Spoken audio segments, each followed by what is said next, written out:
Hey y'all, my name's Andrew and today I'll be talking to you briefly about one of the weapons of influence, loss aversion. In a society that values positivity, it may seem a little counterintuitive to be overtly negative, but since the 1930s this has been a key strategy of the advertising and marketing industry to persuade consumers. Loss aversion is the psychological concept that most people would rather avoid a loss than receive an actual benefit.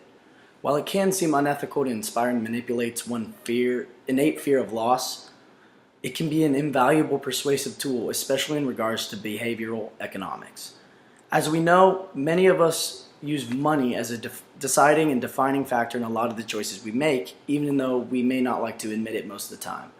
This is taken advantage of by marketing and advertising professionals all the time by setting a time frame or emphasizing a potential loss or risk that people are astronomically more likely to bite on if they think that it will end in a monetary loss for them. Cal Berkeley demonstrated this in a study in which they framed messages to two groups of homeowners differently. The first group was told that they could save 50 cents a day by carrying out energy efficiency improvements in their house, while the second group of homeowners was told that they would continue to lose 50 cents a day if they did nothing.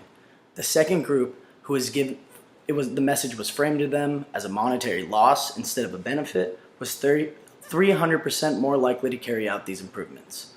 After doing some research into loss aversion in marketing, I realized I had succumbed just recently in the last year to the use of this persuasive method by my housing complex in Oxford, U Club Oxford.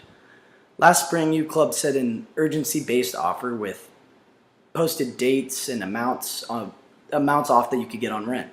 By setting a clear time frame and stating the clear loss of $700 if we didn't sign immediately, they were easily able to convince me and my roommates that we were getting the best deal possible and we had to act right now.